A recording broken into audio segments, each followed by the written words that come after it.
అవసరమైనవన్నీ దేవుడు మనకు అనుగ్రహిస్తాడు. మొదట ఆయన రాజ్యాన్ని, ఆయన నీతిని వెతకాలంటే మన ఆత్మ ఎలా ఉండాలంటే వెలిగించబడినదిగా ఉండాలి. ఏం చేయాలండి? వెలిగించబడేదిగా ఉండాలి. దేవుడు మనకు పెట్టిన ఆత్మ వెలిగించబడినప్పుడు దేవుడు అంటండి అంతరంగములన్నీ పరిశోధిస్తాడు. మన ఆత్మ వెలుగుతున్నప్పుడు, మన ఆత్మను దేవుని చేతికి అప్పగించినప్పుడు మన అంతరంగంలో ఉన్నవన్నీ, అంటే మనం ఏం ఆలోచిస్తున్నాం, ఒకవేళ చెడు వైపు ఆలోచించామనుకోండి దాన్ని దేవుడు మళ్ళిస్తాడు. కీడు చేయని ఆలోచన చేసినప్పుడు ఆ కీడు అనే మనసులోని తప్పించి మేలు చేయాలనేటువంటి ఒక ఆలోచన దేవుడు మనకి ఇస్తాడు. అది మన అంతరంగాలు పరీక్షించి దేవునికి ఇష్టమైన పనులు చేయడానికి దేవుడు మనల్ని వాడుకుంటారు. అంతరంగములన్నీ ఏం చేస్తాడండి? పరీక్షిస్తాడు దేవుడు. పరీక్ష పెట్టే దేవుడు. మనం అనుకుంటాం మనుషులు పై రూపాన్ని చూస్తారు కానీ దేవుడు అంతరంగములను చూసే దేవుడు. ప్రభునందు ప్రియమైన దేవుని బిడ్డలారా, ప్రియమైన సంగమా, మనము దేవుని సన్నిధికి వచ్చినప్పుడు మనం దేవుని ఏమీ అడగక్కర్లేదు. మనకి కావలసినవన్నీ ఆయనకి తెలుసు. మనం అడగక మునిపే దేవుడు మనకి కావలసినవన్నీ ఇచ్చేస్తాడు. కానీ మనము దేవుని వైపు చూడాలి. మన ఆత్మను వెలిగించుకోవాలి. ఆత్మను దేవుని చేతికి అప్పగించాలి. గలతీ రాసిన పత్రిక 5వ అధ్యాయము 25వ వచనం చూద్దాం. గలతీ రాసిన పత్రిక మనము ఆత్మను అనుసరించి జీవించి వారమైతిమా ఆత్మను అనుసరించి క్రమముగా నడుచుకుందుము ఒకరినొకరము వివాదమునకు రేపకయు ఒకరియందు ఒకరము అసూయపడకయు వృధాగా అతిశయపడకయు ఉందుము. అపోస్తలుడైన పౌలు గారు గలతీ సంఘానికి చెప్తున్నటువంటి మాట ఏంటండి? గలతీ సంఘానికి చెప్తున్నాడు. ఆయనకు పెట్టిన సంఘాలన్నిటికీ సంఘములో ఎలా నడుచుకోవాలి, పెద్దలైన వారు ఎలా ఉండాలి, పిల్లలైనటువంటి వారు తల్లిదండ్రులకు ఎలా లోబడాలి, తల్లిదండ్రులు పిల్లల్ని ఎలా ప్రేమించాలి కదండి, ఉపదేశకులకు ఎలా లోబడి ఉండాలి, ఉపదేశించేవారు వినేవారికి ఎలా ఉండాలి, అన్నీ కూడా ఎంతో జ్ఞానంతో రాసినటువంటి అపోస్తలుడైన పౌలు గారు. ఆ మాట ఇక్కడ ఆయన రాస్తున్న మాట ఏంటండి? మనము ఆత్మను అనుసరించి జీవించేవారమైతిమా ఆత్మను అనుసరించి క్రమముగా నడుచుకొందుము. ఏంటండి? జీవించిన వారం, ఆత్మను అనుసరించి జీవించిన వారమైతే ఆత్మను అనుసరించి క్రమముగా నడుచుకోవాలి. క్రమము తప్పితే అక్కడ ఏమవుతుంది? అక్రమము. అంతే కదండి? క్రమం ఉంటే క్రమము తప్పితే అక్రమము చేయువారులారా నా యొద్ద నుండి పొండి అన్నారు ప్రభువారు. మనం ఆత్మను అనుసరించి నడిచినప్పుడు ఎలా నడవాలంటే క్రమము తప్పి నడవకూడదు, అక్రమముగా నడవకూడదు, క్రమముగా నడుచుకుందామని రాయబడి ఉంది ఇక్కడ. ఒకరినొకరము వివాదము రేపకు. చాలామంది ఈ రోజుల్లో ఎలా ఉన్నారంటే వివాదము నేర్పేవారుగా ఉన్నారు. వివాదాలు పుట్టింది ఎందుకంటే మనము ఒకరికొకరు సహోదరులు. ఒకవేళ బయట మంచి జాబ్ హోల్డర్స్ అవ్వచ్చు, ఐఏఎస్ ఆఫీసర్ అవ్వచ్చు, ఐపీఎస్ ఆఫీసర్ అవ్వచ్చు, లేకపోతే లెక్చరర్ అవ్వచ్చు, బయట కొంచెం గౌరవ పదం ఉండొచ్చు. కానీ దేవుని సన్నిధిలో మనమందరము ఎవరో సమానమే. దేవునికి ఆధిపత్యం అనేది ఎవరికి ఇవ్వలేదు. దేవుడు అందరినీ సమానంగా చూశాడు. పేదవారిని ఎలా చూశాడో ధనవంతులను కూడా అలాగే చూశాడు. విద్య లేని పామరులను ఎలా చూశాడో విద్య ఉన్నటువంటి హెడ్గెట్ని కూడా అలాగే దేవుడు చూశాడు. ఇప్పుడు యేసుప్రభువు వారి శిష్యులందరూ ఎవరండి? పామరులే. ఆయన అలా చూసినప్పుడు దేవాది సృష్టికర్త అయిన దేవుడే అలా ఆయన అందరినీ ప్రేమించినప్పుడు మనము కూడా అలా ప్రేమ కలిగి ఉండాలి. చాలామంది ఉండే మానవ యొక్క లక్షణం ఏంటంటే గొప్పవారు వచ్చినప్పుడు గవ్వ చేరేస్తాము కదండి, రెండు లోపలికి ఆహ్వానిస్తాము, ఒక చేరేస్తాము, మన ఇంట్లో ఉన్న డ్రింకో లేకపోతే కాఫీ ఒకటి ఏదో గావిస్తాం. అది ఎవరైనా పేదవారు వచ్చారనుకోండి లోపలికి ఆహ్వానిస్తామండి, వాళ్ళని బయటే మాట్లాడేసి వారిని పంపించేస్తాం. అంటే మనలో ఉన్నటువంటి స్వభావం అది, మానవ నైజం అంతే. దాన్ని నేను కించబడటం అని కాదు, కానీ ఇక్కడ దేవుని సన్నిధిలో మాత్రం, దేవుని ప్రాంగణంలో, దేవుని మందిరంలో ఉన్న మనందరము దేవునికి సమానులమే. అందుకే అంటున్నాడు, మీరు చక్కని మాట రాశాడు అక్కడ. ఒకరినొకరము ఒకరినొకరు వివాదమును రేపకయు ఒకరి యందు ఒకరము అసూయ పడకయు వృధాగా అతిశయపడకయు ఉందం. ఏంటండి? ఒకరినొకరి ఏం రేపకూడదంటండి? ఒకరి విషయాలు ఒకరికి చెప్పి వారికి కలహాలు రేపే వరంగా ఉండకూడదు సంఘంలో. ఎందుకంటే దేవుని పెట్టిన ఆత్మ మనలో ఉంది. ఆత్మను అనుసరించి క్రమముగా నడుచుకోవాలి. అక్రమం వివాదాలు రేపేమనుకోండి, అది క్రమం అవ్వదు. ఏమవుతుంది? అక్రమం అవుతుంది కదండి. వివాదాలు రేపుకోకూడదు. వృధాగా అతిశయపడుతూ ఉంటారు. ఎందుకంటే వాళ్ళ యొక్క ఐక్యతగా ఉన్నటువంటి వారిని ఐక్యతను పాడు చేయడానికి, ప్రేమగా ఉన్నటువంటి వారిని ప్రేమను పాడు చేయడానికి చాలామంది ఈ మధ్య కాలంలో బయలుదేరుతూ ఉన్నారు. మనము గమనించుకోవాలి. ప్రతి విషయమును ఆలోచన చేయాలి. ప్రతి విషయంలో మనము దేవుణ్ణి అడిగి తెలుసుకునేటువంటి జ్ఞానాన్ని దేవుడు మనకి ఇచ్చాడు. ఈ లోక సంబంధమైన జ్ఞానము పనికిరాదండి. దయ్యముల జ్ఞానము పనికిరాదు. పైనుండి దిగి వచ్చే జ్ఞానాన్ని మనం సంపాదించుకోవాలి. దేవుని వాక్యం పేతురు రాసిన పత్రికలో ఉందన్నమాట. పైనుండి దిగి వచ్చిన జ్ఞానాన్ని మనం పొందుకోవాలి. కానీ ఈ లోకంలో దయ్యముల జ్ఞానం ఉంది, మనుషుల జ్ఞానం ఉంది, లోక జ్ఞానం ఉంది. ఇవేవి మనకు అవసరం లేదు. దేవుని జ్ఞానమును కలిగి ఉంటే మన ఆత్మను, దేవుడు మనకి పెట్టినటువంటి ఆత్మను బట్టి ఆత్మానుసారముగా క్రమముగా నడుచుకున్నటువంటి జీవితాన్ని ప్రభు మనకి ఇస్తారు. హల్లెలూయా. మనము ఆత్మను కలిగి ఉన్నప్పుడు ఆత్మానుసారంగా నడుచుకోవడానికి మనంతటా మనం నడుచుకోలేము. అలాంటప్పుడు ఏం చేయాలంటే మన ఆత్మను దేవుని చేతికి అప్పగించాలి. కీర్తన గ్రంథంలో ఉంటుందన్నమాట. కీర్తన గ్రంథం 31వ అధ్యాయము 5వ వచనం చదువుదామండి. కీర్తన గ్రంథం, నా ఆత్మను నీ చేతికి అప్పగించుకొనుచున్నాను. యెహోవా నిత్యదేవా నన్ను విమోచించువాడవు నీవే. కీర్తనకారుడు చెప్తున్నాడు, నా ఆత్మను నీ చేతికి అప్పగించుచున్నాను. యెహోవా నిత్యదేవా నన్ను కరుణించువాడవు నీవే, కాపాడువాడవు నీవే. మన ఆత్మను దేవుని చేతికి అప్పగించుకుంటే ఆత్మానుసారముగా క్రమముగా నడుచుకున్నటువంటి ఆ జీవితాన్ని ప్రభు మనకిస్తారు. ఆ ఆత్మను దేవుని చేతికి అప్పగించకుండా మనలోనే ఉందనుకోండి, మనము క్రమముగా నడవలేం. ప్రభునందు ప్రియమైన దేవుని సంగమా, ఆత్మ దేవుడు పెట్టినటువంటి దీపం. ఈ దీపము వెలగాలి. వెలిగినటువంటి ఈ దీపము అందరికీ వెలిగించేదిగా ఉండాలి. అనేక ఆత్మను వెలిగించేదిగా ఉండాలి.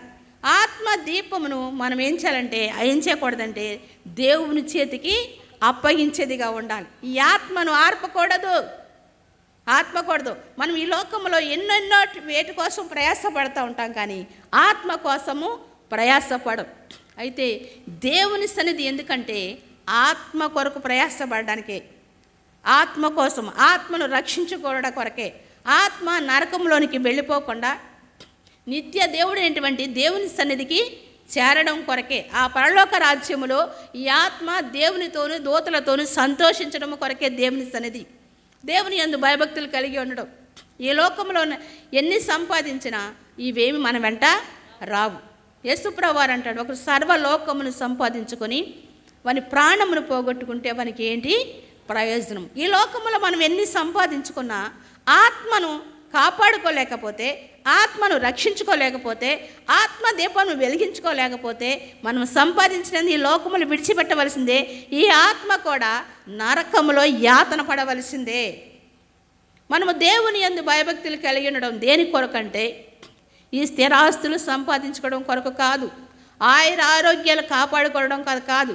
మనము ఆత్మను రక్షించుకొని మన ఆత్మను దేవుని చేతికి అప్పగిస్తే దేవుడే మనకి కావలసినటువంటి ఆరోగ్యము కానీ, ఐశ్వర్యము కానీ, ఆస్తులు కానీ, లేదా సంతానము కానీ, మనకి ఏది కావాలో అది ఆ పరమ దేవుడైన యేసయ్య మనకు అనుగ్రహించడానికి సిద్ధముగా ఉన్నాడు.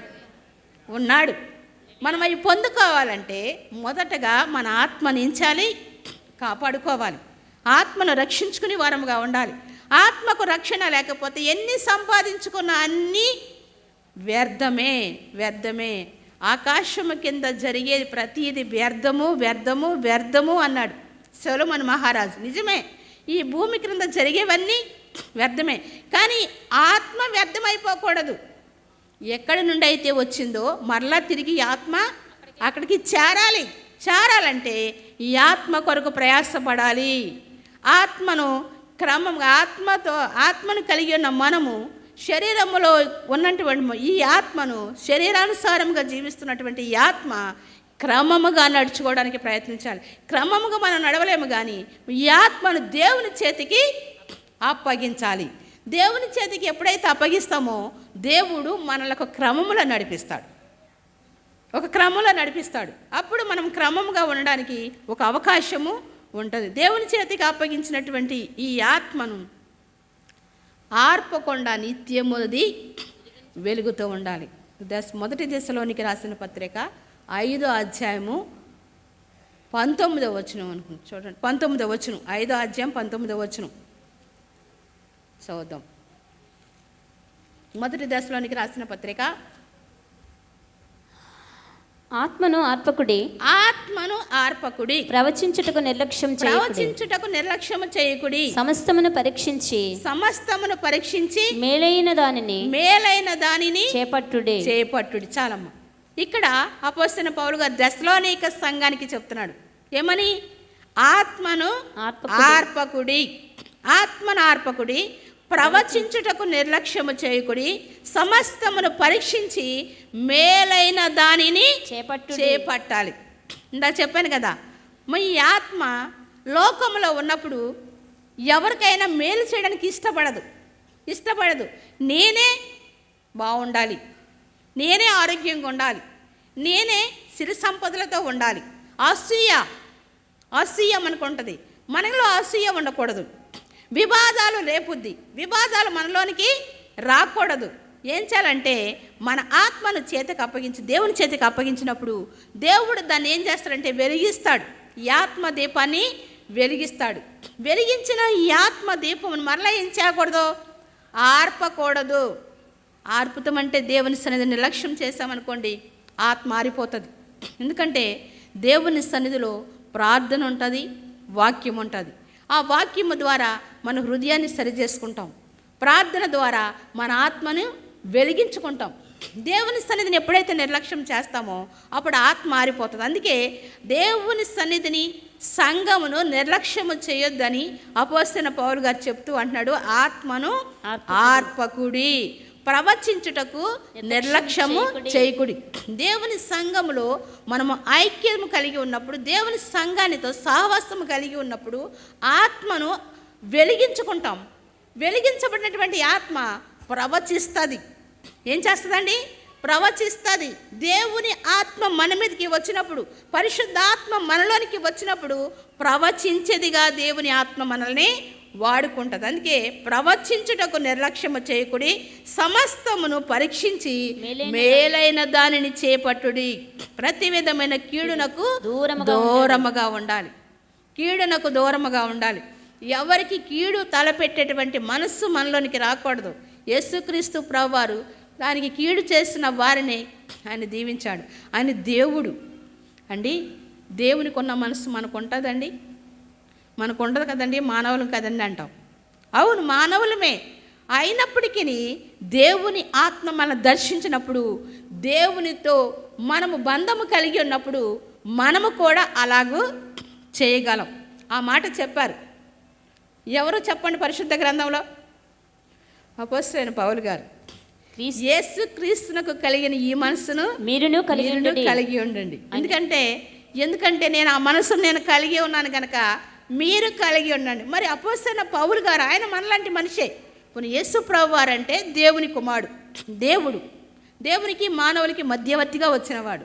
కానీ మరి పౌలు గారు మానవుడే కదా, మన మానవ నైజం కలిగిన వాడే, మానవ శరీరము కలిగినటువంటి వాడే. మరి అయినప్పటికీ ఆయన యేసుక్రీస్తునకు కలిగిన మనసు కలిగి ఉన్నాడు. ఆయన అంటున్నాడు, యేసుక్రీస్తునకు కలిగిన ఈ మనసు మీరును కలిగి ఉండండి. ఆయన నేను కలిగి ఉన్నాను కనుక మీరు కూడా కలిగి ఉండండి అని చెప్పాడు. మనము అలాగ దేవుని మనసు కలిగి ఉంటే మనం దేనికి దూరంగా ఉంటాం? ప్రతి విధమైన కీడునకు దూరంగా ఉంటాం. మేలైనది అనుసరించి, మేలైనదని పరీక్షించి దానిని చేపట్టినట్టు దాన్ని జరిగించాలి. మేలైనది జరిగించే వారముగా ఉండాలి. ప్రభునందు ప్రియమైన సంగమా, దేవునితో ఉన్నట్టు మనము దేవునిలో జీవిస్తుంటే మనము క్రీస్తుకు సాక్షులుగా ఉండాలి. ఏముండాలండి? క్రీస్తుకు, యేసుక్రీస్తు ప్రభువారు ఎలా ఉన్నారో మనము కూడా అలాగే ఉండాలి. మీరు ఉన్నారండి అంటే మనం ఒక్కోసారి తప్పిపోతూ ఉంటాం. అలాంటప్పుడు ఏం చేయాలంటే మరలా దేవుని సన్నిధిలో ప్రార్థించాలి. ప్రభువా, ఈ చిన్న తప్పు నాలో జరిగింది, నన్ను క్షమించు నాయనా, నీ ఆత్మను నా యొద్ద నుండి తీసివేయద్దు ప్రభువా, నా ఆత్మ ఆరిపోకుండా సహాయం చేయి ప్రభువా అని దేవునికి ప్రార్థన చేసేటువంటి దేవుని బిడ్డగా మనం ఉండాలి. దేవుడు మనల్ని పిలుచుకున్నాడు, ఆయన బిడ్డలుగా మనల్ని ఏర్పాటు చేసుకున్నాడు, ఆయన సమూహంలో మనల్ని చేర్చాడు, ఆయన వంశముగా మనల్ని ఎన్నుకున్నాడు. ఆయన వంశముగా ఎన్నుకున్న మనము ఆయన బిడ్డలుగా ఉండాలంటే ఆయన ఆత్మను కలిగి ఉండాలి. దేవుడు పెట్టినటువంటి ఈ ఆత్మను కూడా ఆర్పకుండా జాగ్రత్తగా కాపాడుకోవాలి. ఈ ఆత్మను దేవుని చేతికి అప్పగించాలి. దేవుని చేతికి అప్పగించి దేవుని ఆత్మను అనుసరించి నడవాలి. ఈ ఆత్మను చంపాలని, ఈ ఆత్మను చంపేవారికి మనం ఎన్నడూ కూడా భయపడకూడదు. ఆత్మను చంపేవారికి భయపడకూడదు. ఆత్మను చంపేవారికి భయపడకూడదు. శరీరం చంపేవారికి భయపడకూడదు. అపవాది ఉన్నాడు అనుకోండి, మనుషులు ఉన్నారు అనుకోండి, శరీరం చంపుతారు కానీ మనకు నష్టం చేయాలనుకుంటారు కానీ మన ఆత్మను చంపలేరు. అపవాది ఉన్నాడే మన శరీరాన్ని చంపుతాడు, మన ఆత్మను కూడా చంపుతాడు. వాడికి భయపడి వాడికి దూరముగా ఉండాలంటే మన ఆత్మను మనం అనుక్షణము దాన్ని కాపాడుకుంటూ ఉండాలి. ఈ ఆత్మ దీపమును ఆర్పకుండా దాన్ని వెలుగుతూ ఉండనివ్వాలి. ఎప్పుడైతే ఆత్మదీపం వెలుగుతుందో అనేకులకు ఆశీర్వాదకరముగా దేవుడు మనల్ని ఏర్పాటు చేస్తాడు. మనం విడిచిపెట్టే దేవుడు కాదండి, ఎన్నడూ కూడా మనల్ని విడిచిపెట్టే దేవుడు కాదు, మనల్ని కాపాడుతూ ఉండే దేవుడు. ఎందుకంటే యోహాను రాసిన పత్రిక, మొదటి యోహాను రాసిన పత్రిక 4వ అధ్యాయం మొదటి వచనం చదువుదాం చూడమ్మా. మొదటి యోహాను పత్రిక 4వ అధ్యాయము, మొదటి యోహాను పత్రిక 4వ అధ్యాయం. దేవుని సంబంధులు కాదురా, మొదటి యోహాను పత్రిక 4వ అధ్యాయం మొదటి వచనం. ప్రియులారా, అనేకులైన అబద్ధ ప్రవక్తలు లోకములోనికి బయలు వెళ్ళి ఉన్నారు గనుక ప్రతి ఆత్మను నమ్మక ఆయా ఆత్మలు దేవుని సంబంధమైనవో కావో పరీక్షించుడి. చాలమ్మా, ఇక్కడ దేవుని వాక్యం సెలవిస్తుంది, ప్రియులారా, అనేకులైన అబద్ధ ప్రవక్తలు లోకములోనికి బయలు వెళ్ళి ఉన్నారు కనుక ప్రతి ఆత్మను నమ్మక ఆయా ఆత్మలు దేవుని సంబంధమైనవో కావో పరీక్షించుడి. ఏం చేయాలంటండి? పరీక్షాలి. లోకంలో చాలా ఆత్మలు బయలుదేరి ప్రతి వారు మనము ఆత్మకు సంబంధించిన విషయాలే నేర్చుకోవాలి. ఈ లోకంలో మనం అక్కడ చాలామంది స్వస్థత అంటారు. సంఘంలో ఎవరైనా స్వస్థత జరిగిందనుకోండి, ఎవరి ద్వారా దేవుడు ఒక్కొక్కరు స్వస్థత వరం ఇస్తాడు, ఒక్కొక్కరు ప్రవచించే వరం ఇస్తారు, ఒక్కొక్కరు ప్రసంగించే వరం ఇస్తారు, ఒక్కొక్కరు ప్రార్థించే వరం ఇస్తారు, ఒక్కొక్కరు పరిచర్య వరం ఇస్తారు. అందరూ ఒకరిని చేయాలి. ఒక్కొక్కరు పాటలు పాడతారు. చాలామందికి ఒక్కొక్కరికి దేవుడు ఒక్కొక్క వరం ఇస్తాడు, కృపావరం ఇస్తాడు. ఆ కృపావరంలో ఎవరికి సంబంధించినవి వారి. దేవుడిచ్చిన కృపావరంలో మనం కాదనకూడదు. ఎక్కడైనప్పుడు ఈ సంఘంలో మనం ఉన్నాం కదండి, సంఘంలో ఉన్నాం, దైవజనులు మన కొరకు ప్రార్థిస్తున్నారు, మన కొరకు ప్రాలాపిస్తున్నారు, మన ఆరోగ్యం కొరకు ఆయన ఎంతో భారం కలిగి ఉన్నారు ఈ కుటుంబం కదండి. ఈ సంఘం ఎవరైనా అక్కడ వాక్యం బాగా చెప్తున్నారు, అక్కడ ప్రార్థిస్తే మన పరిస్థితులు మారిపోతున్నాయి, లేకపోతే అక్కడ ప్రార్థిస్తే స్వస్థతలు కలుగుతున్నాయి అని ఎవరైనా మిమ్మల్ని ప్రేరేపించారనుకోండి, మీరేం చేయాలి? ప్రతి ఆత్మను నమ్మేద్దామా? అవి దేవుని సంబంధమైనవో కావో పరీక్షించుడు అని దేవుని వాక్యం చక్కగా యోహాను భక్తుడు చెప్తున్నటువంటి మాట. అవి దేవుని సంబంధమైన ఆత్మ కాదు. అబద్ధ ప్రవక్తలు కూడా ఉన్నారు, అబద్ధ బోధకులు కూడా ఉన్నారు. అంటే వారిని మనం కించపరచడం కాదు, మనం ఏం చేయాలంటే పరీక్షించాలి, తెలుసుకోవాలి. నిజమైన దైవజనుడు ఒక ఆమె అంటది, రాజులు 2వ గ్రంథం చదవద్దులేండి, 2వ గ్రంథం 4వ అధ్యాయంలో, ఈయన మన ఇంటికి వచ్చుచూ పోవచ్చున్నవాడు నిజమైన భక్తిగల దైవజనుడని నేను ఎరుగుదును అంటది. ఎందుకు అలా అనగలిగిందంటే ఆవిడ గ్రహించింది, ఎలీషా గారిని గ్రహించింది. వాళ్ళ ఇంటికి వస్తూ వెళుతున్నప్పుడు ఆయన పరీక్షించింది, పరిశోధించింది, తెలుసుకుంది ఆయన్ని. నిజమైన భక్తి గల దైవజనుడు. మనము కూడా అంతే. ఎవరు ఏది చెప్తే అది నమ్మకూడదండి, నమ్మకూడదు. దేవుని వాక్యం అంటుంది, అనేకులైన అబద్ధ ప్రవక్తలు లోకంలోనికి బయలు వెళ్ళి ఉన్నారు కనుక ప్రతి ఆత్మను నమ్మక, ఆయా ఆత్మలు దేవుని సంబంధమైనవో కావో పరీక్షించండి. ఆ ఆత్మ దేవుని సంబంధమైనదో కాదో స్వస్థపరిచే ఆత్మ ఉంటుంది. ఇప్పుడు అపవాది కూడా మనల్ని తెలుసు. దేవునికి ఎలాగ మనం తెలుసో అపవాదికి కూడా మనము తెలుసు. మనము చేసేవన్నీ తెలుసు, మనం చెప్పేవన్నీ తెలుసు. మనల్ని చూస్తుంది. దేవుడు మన కుడి ప్రక్క నుండి మనల్ని పడిపోకుండా కాపాడుతూ మనల్ని పట్టుకుంటూ ఉంటాడు. దేవుడు ఎడమ ప్రక్కనున్న అపవాది మన పడవేయాలని చూస్తూ ఉంటుంది. అపవాది మన పక్కనే ఉంటాడు. మన ప్రియమైన తండ్రి కూడా మన పక్కనే ఉంటాడు. తండ్రి కుమారుడు పడిపోతుంటే, కుమార్తె పడిపోతుంటే పట్టుకుంటాడండి? పట్టుకుంటాడు, పడినివ్వడు. అయితే ప్రక్కన ఎవరైనా ఉన్నారనుకోండి, పడిపోతుంటే వాళ్ళు పట్టుకోవాలనేటువంటి ఆశ వాళ్ళకు ఉంటుందా? అపవాది అలాంటి వాడు ఉంటాడు. మన తండ్రి కూడా మన పక్కనే ఉంటారు. అయితే మనం ఏం చేయాలంటే ఆ ఆత్మ, ఏ ఆత్మ అయినా సరే దేవుని సంబంధమైనదో కాదో మనం ఏం చేయాలి? పరీక్షించాలి. పరీక్షించి తెలుసుకుంటే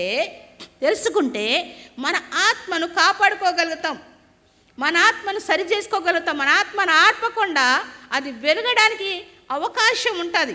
మనం ప్రతి ఆత్మను గ్రుడ్డిగా నమ్మేసామనుకోండి, మన ఆత్మ కూడా ఆరిపోద్ది. ప్రియమైన దేవుని సంగమా, దేవుని సన్నిధిలో మనము నేర్చుకోవలసిన విషయాలు చాలా ఉంటాయి. చెప్పేటప్పుడు వినడానికి చాలామంది ఇష్టపడరు. విన్న దాన్ని మనం అలవర్చుకోవడానికి అంటే అనుసరించడానికి చాలామంది ఇష్టపడరు. కానీ దేవుని సన్నిధిలో ఉన్నటువంటి మనము దేవుని మాటలు వినాలి, వాటిని అనుసరించి నడుచుకోవాలి. అప్పుడే ఆత్మ సంబంధమైన క్రియలు మనము చేయగలుగుతాం, ఆత్మ సంబంధమైన పనులు మనం చేయగలుగుతాం.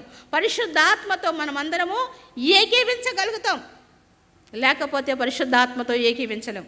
ఏ ఆత్మ అయినా సరే ఆత్మను మనం పరిశీలించాలి. ఇదిగో అందుకే ప్రభువు అన్నాడు, ఇక్కడ క్రీస్తు ఉన్నాడు, అక్కడ క్రీస్తు ఉన్నాడు అని చెప్పినప్పుడు మీరు వెళ్ళకుడి అని ప్రభు చెప్పాడు. అలాగే మనము కూడా ఇక్కడ ఈ కార్యములు జరుగుతున్నాయి, అక్కడ ఆ కార్యములు జరుగుతున్నాయి అని చెప్పినప్పుడు మనం అన్ని ఆత్మలు నమ్మకూడదు. దేవుని ఆత్మ ఏదో పరీక్షించాలి, దాన్ని పరిశోధించాలి, దాన్ని గ్రహించినప్పుడే మన ఆత్మ ఆరిపోకుండా దాన్ని కాపాడుకోగలుగుతాం. ప్రభువులో జీవిస్తున్నటువంటి మనం ప్రభువుకి దగ్గరగా సమీపముగా ఉండాలి, కానీ ప్రభువుకి దూరముగా ఉండకూడదు. మన ఆత్మ విషయమే చాలా జాగ్రత్త కలిగి. ఎందుకంటే ఈ శరీరము ఏమవుతుంది? నశించిపోతుంది, కనిపించదు. శరీరము నశించిపోతుంది, కనిపించదు. ఈ ప్రాణము ఉండదు, కానీ నిత్యము నిలిచేది ఏంటంటే ఆత్మ మాత్రమే.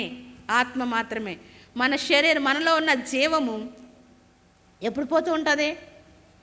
మనలో ఉన్న జీవం ఎప్పుడు పోద్ది? మనలో రక్తం ఉన్నప్పుడు. దేహమునకు ప్రాణమునకు రక్తమే. మన దేహానికి ప్రాణం ఏంటంటే రక్తమే. మనలో రక్తహీనం అయిపోయినప్పుడు, రక్తము తగ్గిపోయినప్పుడు ఏమవుద్ది? ఈ జీవము తగ్గిపోతూ ఉంటుంది. శరీరము, ఈ జీవము లేనప్పుడు శరీరము కూడా క్షీణించిపోతూ ఉంటుంది. కానీ ఆత్మ మాత్రం క్షీణించదు. ఈ శరీరము, రక్తం అంటే మన జీవము క్షీణించిపోయినప్పుడు జీవముతో పాటు శరీరంతో పాటు జీవము కూడా క్షీణించిపోతుంది. అంటే మన ప్రాణము పోయినప్పుడు ఈ ఆత్మ పోదు. ఈ ఆత్మ ఎక్కడ ఉండాలి? ఎక్కడికి వెళ్ళాలి? దేవుని యొద్దకు వెళ్ళాలి. దేవుని యొద్ద నుండి వచ్చింది కనుక మరలా తిరిగి దేవుని యొద్దకు వెళ్ళాలి. అందుకే ఈ ఆత్మను మనం ఏం చేయకూడదు అంటే ఆపకూడదు. శరీరము చనిపోయినా పర్లేదు, మనలో ప్రాణం పోయినా పర్లేదు, కానీ ఆత్మ మాత్రము అది నిత్యము యుగములు యాతన పడేటువంటి స్థలానికి మాత్రము వెళ్ళకూడదు. ప్రియమైన దేవుని సంగమా, దేవుని సేవకురాలుగా మీకు విజ్ఞాపన చేసేది ఏంటంటే, మీకు మనము చేసేది ఏంటంటే, మన శరీరము కొరకు మనం అంటే స్వస్థ కొరకు మనం ప్రయాసపడకూడదు. మనం కొన్ని రోజులు జీవించాలనేటువంటి ఆశ కలిగి మనం ప్రయాసపడకూడదు. కానీ మనం ఈ శరీరంలో ఈ ఆత్మ ఉన్నంత కాలం ఈ ఆత్మ భద్రముగా, పదిలముగా రక్షించబడినటువంటి ఆత్మగా, రక్షణ సముదాయంలో చేరేటువంటి ఆత్మగా, దేవుని దూతలతో సంతోషించే ఆత్మగా, దేవుని సన్నిధిని ఉండేటువంటి ఆత్మగా ఉండాలని ఆత్మ కొరకే ప్రయాసపడాలి. ఈ ఆత్మ యెహోవా పెట్టిన దీపం. ఈ శరీరం మన తల్లిదండ్రులు ఇచ్చిందే. ఈ శరీరము మన తల్లిదండ్రుల ద్వారా మనకు కలిగింది. కానీ ఈ ఆత్మ దేవుడు మనకిచ్చింది. దేవుడు మనకిచ్చిన ఆత్మను మనం ఆర్పుకునే అవకాశం మనం చేసుకోకూడదు.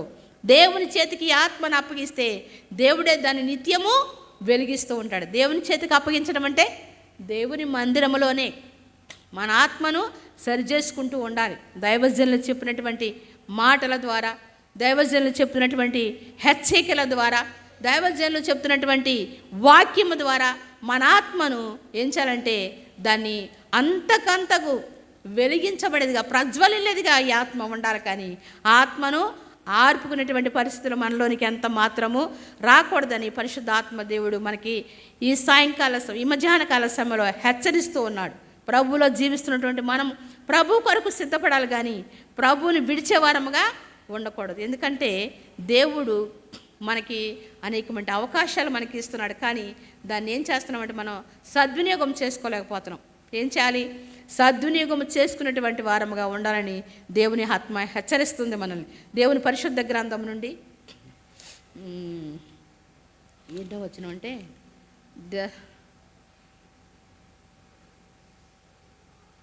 ఏవేలు గ్రంథం 2వ అధ్యాయము, ఏవేలు గ్రంథం 2వ అధ్యాయము 28వ వచనం చదవండి ఒకసారి. తరువాత నేను సర్వజనుల మీద నా ఆత్మను కుమ్మరింతును, నీ కుమారులను నీ కుమార్తెలను ప్రవచనములు చెప్పుదురు, మీ ముసలివారు కలలు కందురు, మీ యవ్వనులు దర్శనములు చూతురు. ఆ దినములలో పనివారి మీదను పని కత్తెల మీదను ఆత్మను కుమ్మరింతును. చాలమ్మ, ఇక్కడ దేవుని వాక్యం సెలవిస్తుంది. ఎందుకంటే దేవుడు చెప్పినటువంటి మాట, ఆ తరువాత నేను సర్వజనుల మీద నా ఆత్మను కుమ్మరింతును, మీ కుమారులను మీ కుమార్తెలను ప్రవచనములు చెప్పుదురు, మీ ముసలివారు కలలు కందురు, మీ యవ్వనులు దర్శనములు చూదురు. ఆ దినములలో నేను పనివారి మీదను పనికత్తెల మీదను నా ఆత్మను క్రొమ్మరింతును. ఆ దినములంటే దేవుడు ఇప్పటి రోజులు ఎలా ఉన్నాయంటే మనకి అంత్య దినాల్లో ఉన్నామని మనం అందరం గ్రహించాలి. అపాయకరమైన కాలాల్లో ఉన్నామని మనము గ్రహించాలి. ఉన్నామా లేదండి? ఏంటండి, మెడిసిన్కి తగ్గినటువంటి రోగాలు మనుషుల్లో చూస్తున్నాం. ఎక్కడ చూసినా భయంకరమైన విపత్తులు, కుటుంబంలో సమాధానం లేదు, సంతోషం లేదు, నెమ్మది లేదు, ఆనందం లేదు. బయటికి వెళ్ళినటువంటి వారు మరలా క్షేమంగా ఇంటికి తిరిగి వస్తారో లేదో తెలియని పరిస్థితుల్లో ఉన్నాం. అపాయకరమైన దినాల్లో ఉన్నాం.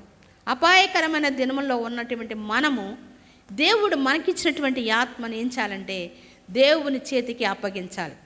దేవుని చేతికి అప్పగించినప్పుడు దేవుడు ఈ ఆత్మను ఆరిపోనివ్వడు, దాన్ని జాగ్రత్తగా కాపాడతాడు.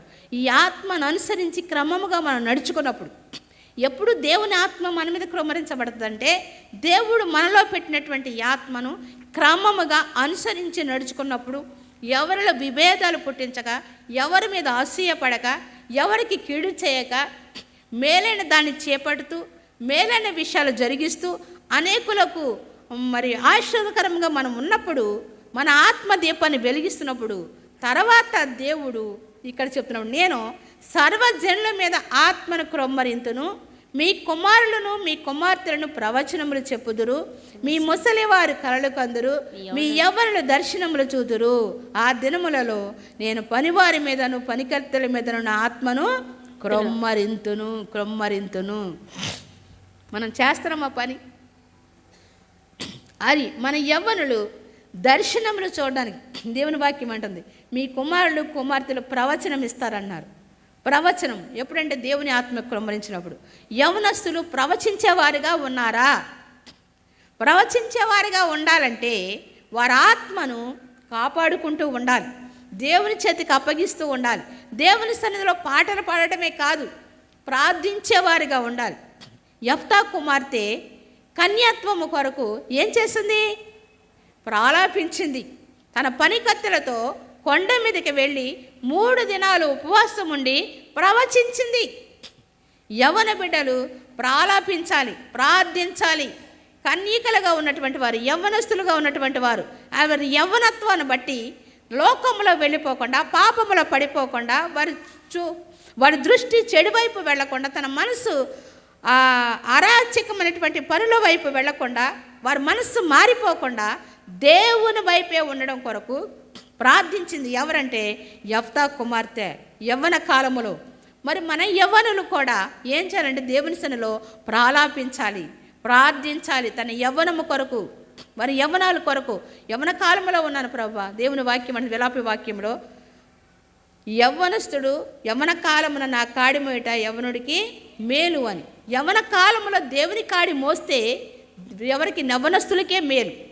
యవ్వనస్తులు ఏం చేయాలంటే దేవుని ఆత్మ క్రొమ్మరించబడాలంటే, ప్రవచించేవారుగా ఉండాలంటే ఏం చేయాలంటే దేవుని సన్నిధిలో ప్రాలాపించాలి. యవన బిడ్డలు, యవన తమ్ముడా, యవన చెల్లి, దేవుని సన్నిధిలో ప్రార్థించే వరముగా ఉండాలి. ఆ ప్రవచన వరము, దేవుడిచ్చేటువంటి ప్రవచన వరం మీరు పొందుకోవాలంటే, పరిశుద్ధాత్మ మీ మీద క్రొమ్మరించబడాలంటే మీరు ప్రార్థించేవారిగా ఉండాలి. అప్పుడు పరిశుద్ధాత్మ మీ మీద క్రొమ్మరించబడుతుంది. మీరేం చేస్తారంటే ప్రవచించేవారిగా ఉంటారు. ఇంకా అంటున్నాడు, మీ కుమారులు కుమార్తెలు ప్రవచించెదరు, ప్రవచనములు చెప్పుదురు, మీ ముసలివారు కళ్ళకు అందరు.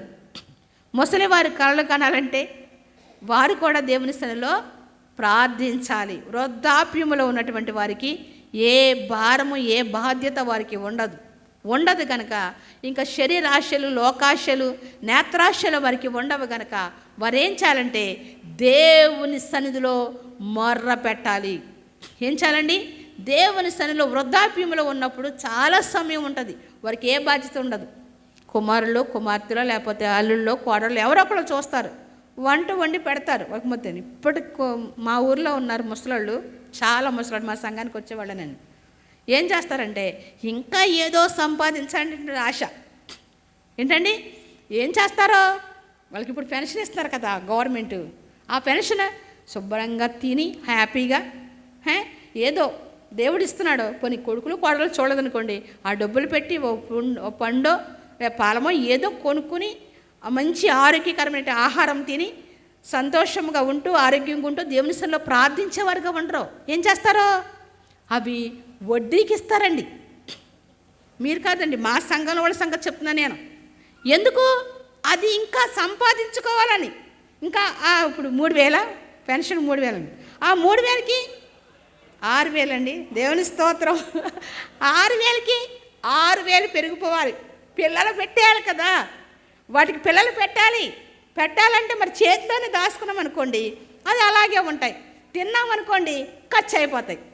వాటిని ఏం చేయాలి? పెంచుకోవాలి. ఎందుకండి ఆ వయసులో ఇంకా వాళ్ళకి ఎందుకండి? దేవుని సన్నిధిలో ప్రార్థించుకొని కుమారుల కొరకు, కోడళ్ళ కొరకు, మా కోడలు చూడలేదమ్మా నన్ను, కోడలు తిడుతుందమ్మా నన్ను, కొడుకు పట్టించుకోడమ్మా. ఏం చేయాలంటే అప్పుడు నువ్వు వారి కొరకు ప్రార్థన చేయి, వారి కొరకు ప్రార్థన చేయి, నీ కోడల కొరకు, కొడుకు కొరకు ప్రార్థన చేయి. దేవుడు వారి మనసు మారుస్తాడు, పరిశుద్ధాత్మని మీద క్రమరిస్తుంది.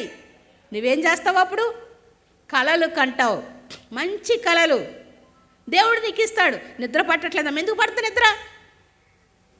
నువ్వు 100 రూపాయలకి 10 రూపాయలు వడ్డీకి ఇస్తే నీకు నిద్ర ఎందుకు పడుతుంది? 100 రూపాయలు ఇచ్చి 10 రూపాయలు వడ్డీ తీసుకుంటే నిద్ర పడుతుందా? నిద్ర పట్టట్లేదండి, కంటి మీద కొనుక్కోవట్లేదండి, నా పిల్లలు నా మాట వినట్లేదండి. నీ మాట పిల్లలు వినాలంటే నువ్వు ప్రార్థించే తల్లిగా ఉండాలి, ప్రార్థించే తండ్రిగా ఉండాలి. అప్పుడు వాళ్ళు నీ దగ్గరికే వచ్చి అమ్మా నీకు వందనాలమ్మని చెప్తారు, నీ కాళ్ళ దగ్గరికే భోజనం తీసుకొచ్చి పెడతారు. తండ్రి, మన పరలోకపు తండ్రి అలా చేయగల శక్తిమంతుడు, సర్వశక్తిమంతుడు ఆయన. ప్రభునందు ప్రియమైన దేవుని బిడ్డ, దేవుని సన్నిధిలో ప్రార్థించలేక, దేవుని ఆత్మను పొందుకోలేక, వాళ్ళు నన్ను చూడలేదు, వీళ్ళు నన్ను చూడలేదు, నిద్ర పట్టలేదు, నా రోగం తగ్గట్లేదు అనేటువంటి వేదనే తప్ప, దేవుని బ్రతిమాలుకుంటే, దేవుని సన్నిధిలో ప్రార్థన చేస్తే పరిశుద్ధాత్మ నీ మీద క్రొమ్మరిస్తాడు, నీ మీదకి దిగి వస్తాడు. నీవు కలలు కన్నే వృద్ధులుగా మీరుంటారు. వృద్ధులైన తల్లిదండ్రులకు చెప్తున్నాను, ప్రభునందు ప్రియమైన దేవుని బిడ్డలారా, మీరు ఎవరి మీద ఆధారపడక్కర్లేదు. నేను ఇదే చెప్తూ ఉంటాను మా సంఘంలో కూడా. మీరు ఎవరి మీద ఆధారపడు. మా పాస్టర్ గారిని మా డాలీ పొద్దున్న మా పాస్టర్ గారు సందాకి డబ్బులు ఇవ్వకుండా వెళ్ళిపోయారు అంటుంది. నాకు ఆ మాట గుర్తొచ్చింది. ఎప్పుడు మా పాస్టర్ గారు అండి, ఇప్పుడు కదండి, ఎప్పుడో 20 సంవత్సరాల క్రితం జరిగిన సంగతే. నేను ఇలాగ సందాకి నా డబ్బులు ఇవ్వండి అన్నాను. నేను ఇవ్వను, నువ్వు దేవుడిని అడుగు అన్నాడు ఆయన. నేనే దేవుడిని అడుగుతాను, ఎక్కడ వస్తాయి నాకు? నేను ఉద్యోగం చేస్తున్నానా, లేకపోతే నా పని చేస్తున్నానా, ఎక్కడి నుంచి వస్తాయి, నాకు ఎలా వస్తాయి? కోప్పడ్డాను అప్పట్లో తెలియక. మీరు ఎలాగే చెప్తూ ఉంటారు అన్నీ దేవుడిని అడుగు దేవుడిని అడుగు అంటారు. దేవుడిని అడిగితే ఎలా ఇస్తాడో, నువ్వు అడుగు సుభాష్ని అనివరాయను, నువ్వు అడుగు సుభాష్ని, దేవుడిని అడుగు దేవుడికి ఇస్తాడు. నేను నాకు కోపం వచ్చి నిజంగానే పట్టుదలతో ప్రార్థన చేశాను. అప్పటి నుండి దేవుడు నాకు డబ్బులు ఇవ్వడం చేత. అప్పటి వరకు నేను దేవుడిని అడగలేదు, నా చేతిలో ఒక పైసా కూడా ఉండదు. మీరు నమ్మండి, దేవుని సన్నిధిలో ఉండి చెప్తున్నాను, ఇది పరిశుద్ధమైనటువంటి దేవుని మందిరం. నా దగ్గర డబ్బులు ఉండే కాదు. అప్పటి నుంచి ఆయన చెప్పారు. నిజంగానే ముందు కోపపడ్డాను, కానీ ఆయన మీద కోపపడ్డాను, బాధ కలిగింది, కానీ తర్వాత ప్రార్థించడం మొదలుపెట్టిన అప్పటి నుండి దేవుడు సమృద్ధిగా నా చేతిలో ద్రవ్యం అనడం మొదలుపెట్టింది. నాకు మా డాలీ పొద్దుట అంటుంటే నాకు అదే మాట గుర్తొచ్చింది. ఆ రోజు నేను కూడా ఆయన్ని అడిగాను, సందాక డబ్బులు ఇవ్వండి అంటే, నువ్వు దేవుణ్ణి అడిగిస్తాడని. మనము ఏదైనా సరే, నా సంఘంలో కూడా అందరికీ అది చెప్తాను, మీకు ఏదైనా కావలిస్తే దేవుణ్ణి అడగండి, దేవుడు సమృద్ధిగా ఇస్తాడు. మీకున్నది ఇతరులకు ఇవ్వండి, రెట్టింపు ఆశలు మీరు పొందుకోండి. నేను ఇస్తాను, అలాగే దేవుడు నాకు ఇస్తాడు. అలాగే మీ పాస్టరామ్ గారి గురించి కూడా మంచి సాక్ష్యం చెప్పింది మా డాడీ. అత్తగారు, మమ్మీ ఎవరికన్నా మా సంఘంలో బాగాలేదనుకో, ఆ కుటుంబంలో అందరికీ ఆహారం సిద్ధపరిచి పంపిస్తారు. చాలా సంతోషం, అసలు ఎంత గొప్ప సంతోషం. నాకు అలాంటి మనసు నాకు లేదు. అంటే మా వాళ్ళందరూ నన్నే ప్రేమిస్తారు, మాకే ఇస్తారని, నేను ఎవరికి ఇచ్చేది లేదు. అంటే భోజనం వండి పంపించేంత పరిస్థితులు లేవు. ఆమె చెప్పగానే నాకు చాలా ఆశ్చర్యం అనిపించింది. ఎవరికి ఆరోగ్యం బాగోపోయినా మమ్మీ మా వాళ్ళకి, సంఘస్థులకి, ఇంట్లో అందరికీ కూడా భోజనం వండి పంపిస్తారు. అంత మంచి తల్లిని మీరు కలిగి ఉన్నారు. ఎంత గొప్ప సంగతి అండి. నాకు చాలా ఆశ్చర్యం వేసింది. ఆ మాట విని నేను కూడా చేయాలని వెళ్ళి ఎంతో కొంత హెల్ప్ చేయడమే, ఫ్రూట్స్ ఏమైనా కొనుక్కెళ్ళడం, మన చేతిలో ఉన్న డబ్బులు ఇచ్చి చేయడమే తప్ప భోజనం వండి పంపించాలనే ఆలోచన ఇంతవరకు నాకు రాలేదు. ఇది మనం ఒకరు చేస్తుంటే దాన్ని బట్టి, అంటే దైవజనులను బట్టైనా, విశ్వాసులను బట్టైనా, దేవుని మందిరంలో, దేవుని సంఘంలో, దేవుని కుటుంబంలో మనం ఉన్నప్పుడు ఒకరిని బట్టి ఒకరు నేర్చుకోవాలి. ఏంటయ్యి వివాదాలు రేపడమా, కీడు చేయడమా కాదు, మేలైన దానిని మనం చేసేటువంటి వారముగా పరిశుద్ధాత్మ దేవుడు మనకి అనుగ్రహిస్తాడు. ఇక్కడ అంటున్నాడు, మీ ముసలి వారు కలలు కందురు. మన ముసలివారు, వృద్ధాప్యంలో ఉన్నవారు ఏం చేయాలి? దేవునికి ప్రార్థన చేసి పరిశుద్ధాత్మను పొందుకొని కలలు కనేవారుగా, అంటే జరగబోయేవి అంటే దేవుడు ముందుగానే ఎవరికి చూపిస్తాడు?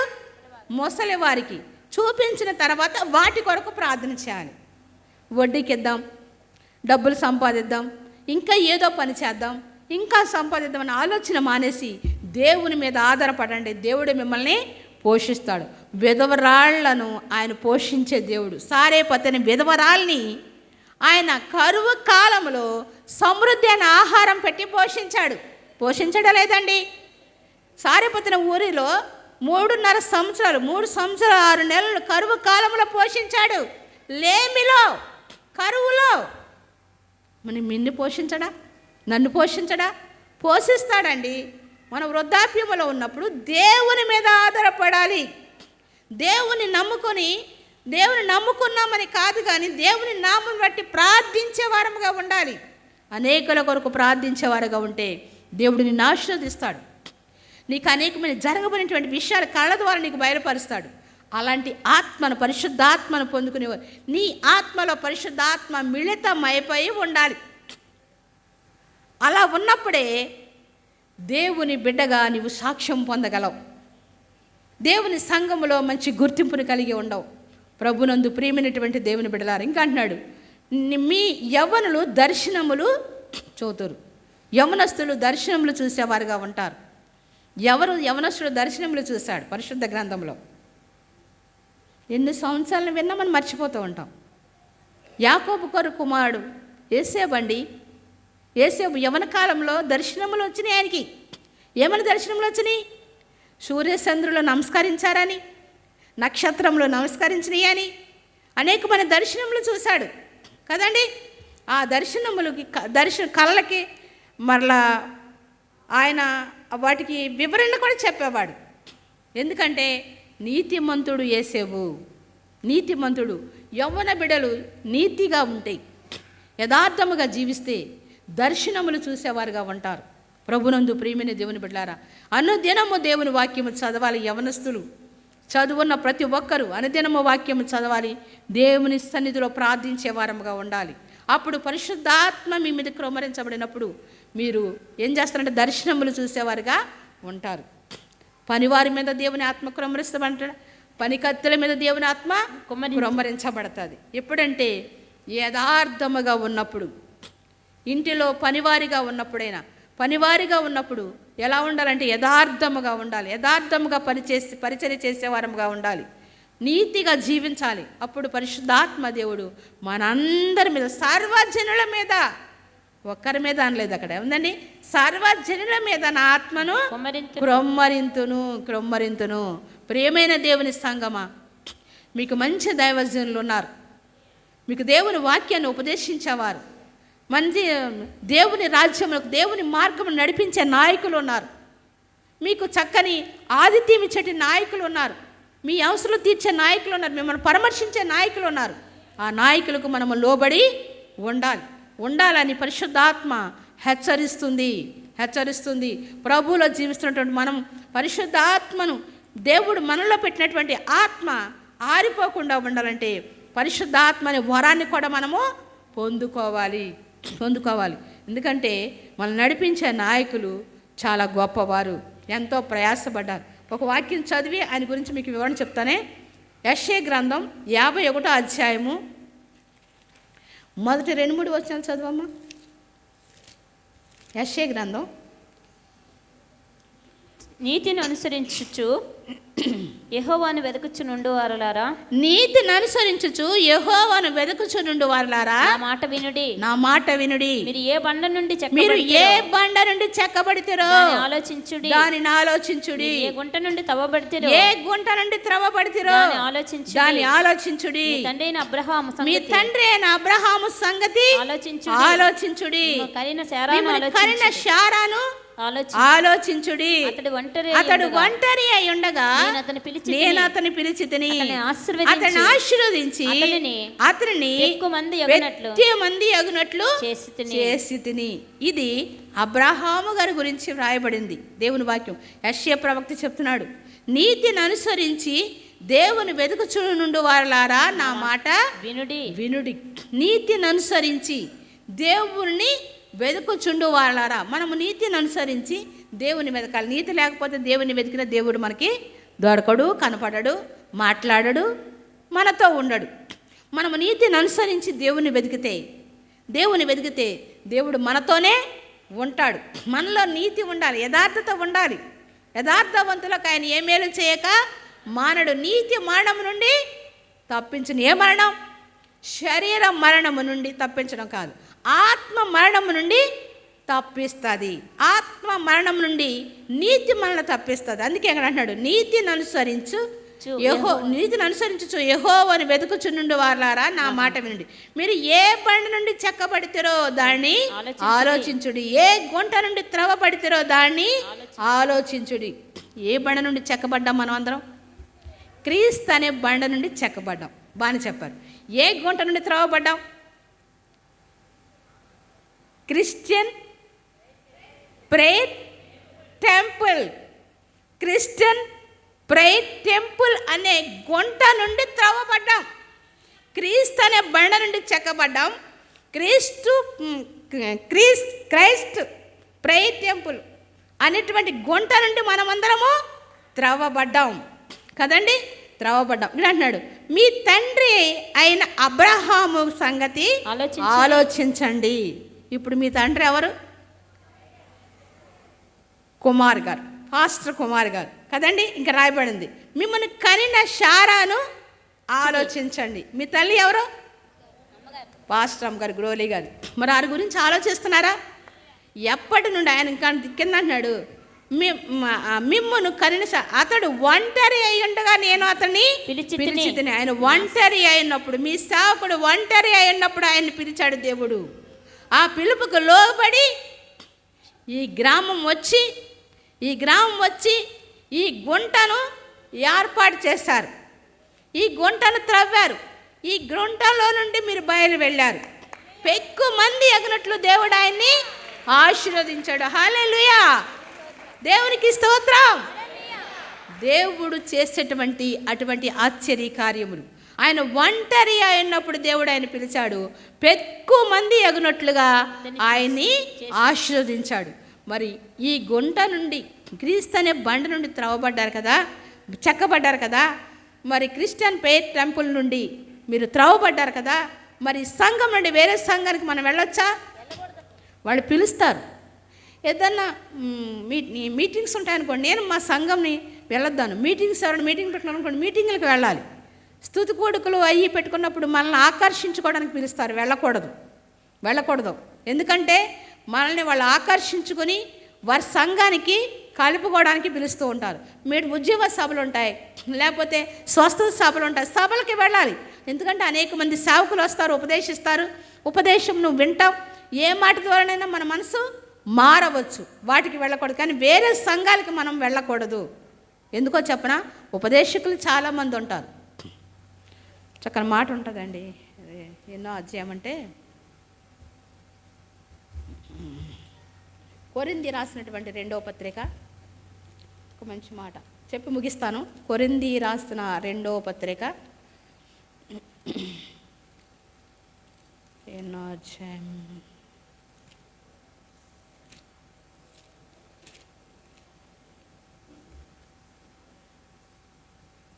4వ అధ్యాయం 1వ కొరింథీ 4వ అధ్యాయం చదవమ్మా. క్రీస్తునందు మీకు ఉపదేశకులు 10,000 మంది ఉన్నను. క్రీస్తునందు మీకు ఉపదేశకులు 10,000 మంది ఉన్నను. తండ్రులు అనేకులు లేరు. క్రీస్తు యేసునందు సువార్త ద్వారా నేను మిమ్మల్ని కంటిని గనుక మీరు నన్ను పోలి నడుచుకుని వారై ఉండవలనని మిమ్మను బ్రతిమాలుకొనుచున్నాను. అంటున్నాడు, క్రీస్తునందు మీకు ఉపదేశకులు 10,000 మంది. 10,000 మంది మీకు ఉపదేశించాం. నేను వచ్చాను, ఇక్కడ నిలబడ్డాను మీ సంఘంలో, మీ దైవజనుల స్థానంలో. నేను ఉపదేశించడానికి మాత్రమే, కానీ మీ తల్లిని కాదు, మీ తండ్రిని కాదు. మీకు క్రీస్తునందు ఉపదేశించే వాళ్ళు 10,000 మంది ఉన్నాను. తండ్రులు అనేకులు లేరు. ప్రియమైన సంగమా, తండ్రి ఒక్కడే. ఆయన అంటాడు, కింద చదవమ్మా. క్రీస్తు యేసునందు సువార్త ద్వారా నేను మిమ్మల్ని కంటిని. చాలు. నేను మిమ్మల్ని కంటిని. ఎవరు? నేను కాదు, మీ దైవజనులు, మీ పాస్టర్ గారు. ఆయన సువార్త ద్వారా మిమ్మల్ని కన్నారు.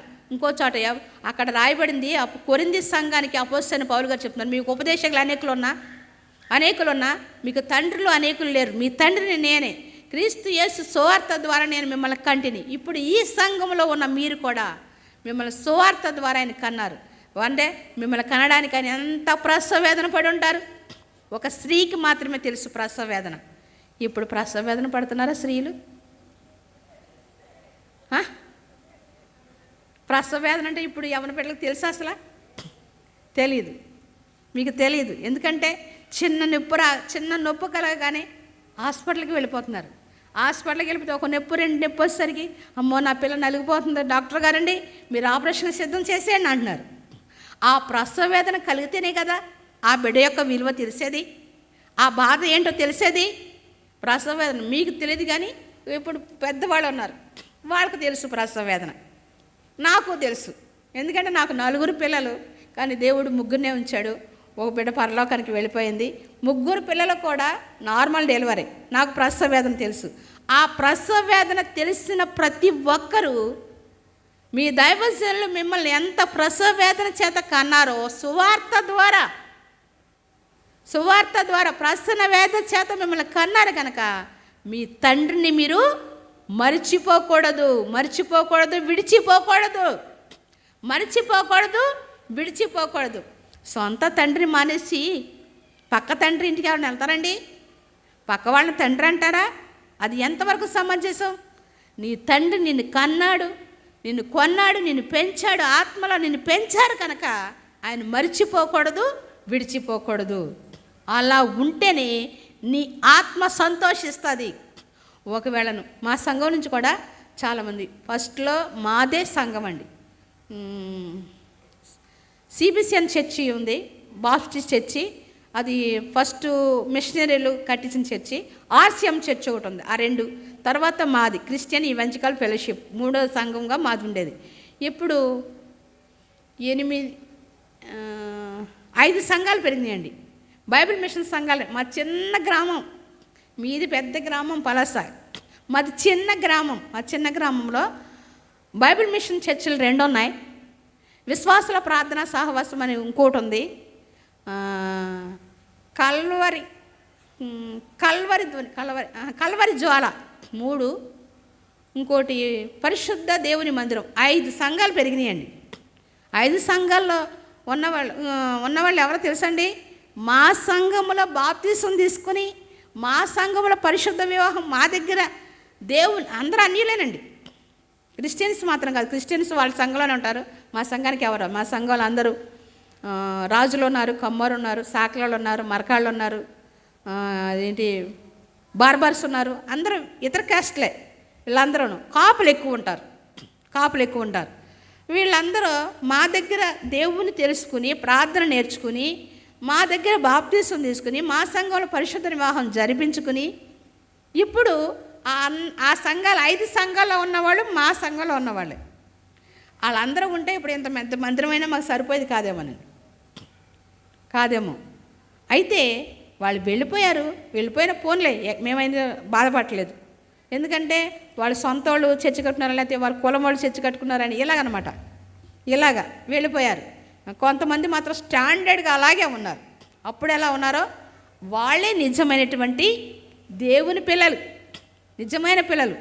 ఏ బండ నుండి తవ్వబడ్డారో అది తెలుసుకున్నారు, ఏ బండ నుండి చెక్కబడ్డారో గ్రహించారు, ఏ గుంట నుండి త్రవ్వబడ్డారో అది వాళ్ళు తెలుసుకున్నారు కనుక ఆ సంఘానికి కట్టుబడి అలాగే ఉండిపోయారు. వాళ్ళు మాకు పరిచర్యలో చాలా సహకరిస్తారండి. ఏ విషయమైనా అన్ని సమస్తం వాళ్ళే చూసుకుంటారు. ప్రేమ విందు నెలలో మొదటి వారం ప్రేమ విందు పెడతాము. అన్ని సమస్తం కూరగాయలు తెచ్చుకొని, మాంసం తెచ్చుకొని, ఏం తెచ్చుకొని, వాటర్ ట్యాంక్ తీసుకురానివ్వండి, చెత్త వేయడానికి చెత్త బండి తీసుకురావండి, అన్ని సమస్తం వాళ్ళే చూసుకుంటారు. వడ్డించుకోవడం, వంట చేసుకోవడం వాళ్ళే, వడ్డించుకోవడం వాళ్ళే, అన్నీ మళ్ళీ క్లీన్ చేసి వెళ్ళిపోతారు. అసలు మేము దాంట్లో పాలు పంచుకోం. అంత మంచి సంఘాన్ని దేవుడు మాకు ఇచ్చాడు. మరి సంఘంలో, ఎందుకంటే సంఘంలో గుంట, ఆ క్రిస్టియన్ ఈవెంజికల్ ఫెలోషిప్ అనే గుంట నుండి త్రోవబడ్డారు. మీరు క్రిస్టియన్ పెయిర్ టెంపుల్ అనే గుంట నుండి త్రోవబడ్డారు కనుక ఈ గుంటకే మీరు కట్టుబడి ఉండాలి, వేరే గుంటలు వెతుక్కోకూడదు. ప్రభునందు ప్రియమైన దేవుని బిడ్డలారా, ఈ నరుని ఆత్మ యెహోవా పెట్టిన దీపం. ఈ దీపాన్ని మనం ఆర్పకుండా ఉండాలంటే మనంతటా మనం దాన్ని కాపాడుకోలేం. దేవుని చేతికి అప్పగిస్తే దేవుడే దాన్ని భద్రంగా కాపాడుతూ ఉంటాడు. అంటే దేవుని చేతికి అప్పగించడం అంటే దేవుని మందిరం